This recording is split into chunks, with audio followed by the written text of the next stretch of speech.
અરવલ્લી જિલ્લાના મોડાસા તાલુકાના કોલીખડ ગામમાં આવેલું જય શ્રી કેદાર મંદિર આજે ભક્તો માટે આસ્થા અને ભક્તિનું એક અદ્ભુત કેન્દ્ર બની ગયું છે. ઉત્તરાખંડના પવિત્ર કેદારનાથ ધામથી પૂજા અર્ચના કરીને લાવવામાં આવેલા શિવલિંગને અહીં પ્રસ્થાપિત કરવામાં આવ્યું છે.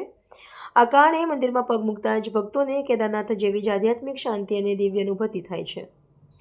આ મંદિરની સુંદરતા અસાધારણ છે. આ ભવ્ય ઇમારત સુંદર કોતરગામ, સ્વચ્છ અને શાંત પરિસર તથા આસપાસની હરિયાળી વાતાવરણને વધુ આકર્ષક બનાવે છે. સવારે અને સાંજે જ્યારે આરતી થાય છે ત્યારે ઘંટનાદ, વેદમંત્રો અને ભક્તોના જયકારોથી આખું વાતાવરણ ભક્તિમય બની જાય છે. શિવલિંગની સામે બેસીને ધ્યાન કરતા ભક્તોને અલૌકિક શાંતિ અને આંતરિક શુદ્ધિનો અનુભવ થાય છે. ઘણા ભક્તો કહે છે કે મંદિરમાં પ્રવેશ કરતાં જ તેમને કેદારનાથના પવિત્ર વાતાવરણની યાદ આવે છે અને મનમાં અદ્ભુત શાંતિ છવાઈ જાય છે. ગામના નાગરિકો આ મંદિર વિશે ગર્વથી જણાવે છે કે અહીંના દર્શનથી મનની તમામ વ્યથાઓ દૂર થઈ જાય છે અને જીવનમાં નવી ઉર્જા તથા આશા જાગે છે. શ્રદ્ધાળુઓ માને છે કે આ મંદિરમાં કરેલી પૂજા અર્ચના અને મનોકામના સીધી કેદારનાથ સુધી પહોંચે છે. મંદિરની વ્યવસ્થા સ્વચ્છ અને શિસ્તબદ્ધ છે. ભક્તોને આરામ અને સુવિધા મળે તે માટે ગામના લોકો અને મંદિર સમિતિ સતત પ્રયત્નશીલ રહે છે. અલૌકિક મંદિર આજે આસપાસના તમામ ભક્તો માટે આસ્થાનું કેન્દ્ર બની ગયું છે.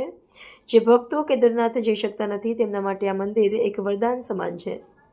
શ્રી કેદારનાથ મંદિરની દિવ્યતા, સુંદરતા અને ભક્તિભાવ જોઈને દરેક ભક્તનું હૃદય ભરાઈ જાય છે અને તેઓ વારંવાર અહીં આવવાની ઈચ્છા રાખે છે. જય શ્રી કેદાર. હું પટેલ મેહુલ, ગામ કોલીગઢ. કેદારનાથ મંદિરમાં અમે સંચાલન કરીએ છીએ.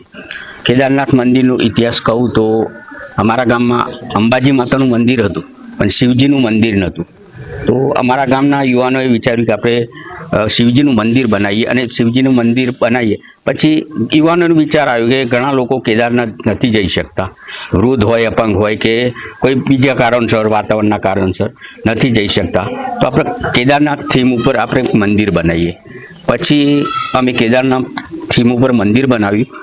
પછી અમારા ગામના યુવાનો વિચાર આવ્યો કે આપણે મુખ્ય કેદારનાથ ઉત્તરાખંડથી ત્યાંથી શિવલિંગ નીચે શિવલિંગ જઈ અને ત્યાંથી યંત્ર પૂજા કરાવી અને લાવીએ અને અહીંયા એને સ્થાપિત કરીએ. અમારા ગામના 5 યુવાનો કેદારનાથ મુખ્ય કેદારનાથ ગયા, ત્યાં પૂજાપાઠ ગર્ભગૃહમાં કરી અને ત્યાંથી યંત્ર લાવી અને અમે 1 વર્ષ પહેલાં અહીંયા ભગવાનના શિવલિંગ નીચે સ્થાપિત કર્યા. ઘણા ભક્તો આવે છે શિવરાત્રિ ઉપર, શ્રાવણ માસમાં ઘણા ભક્તો અહીંયા આવીને ધન્યતા અનુભવે છે અને અંદર બેસીએ તો એમને એક ફિલિંગ થાય છે કે ભગવાન સાથે જ આપણે વાતો કરીએ છીએ. ઘણા ભક્તોને એક નિવેદન છે કે ભગવાન આપને દર્શન આપતા જ રહેશે. એટલે ભાવભીનું સ્વાગત છે કેદારનાથમાં. આવો, ભગવાન તમારો આશીર્વાદ આપશે. જય શ્રી કેદાર.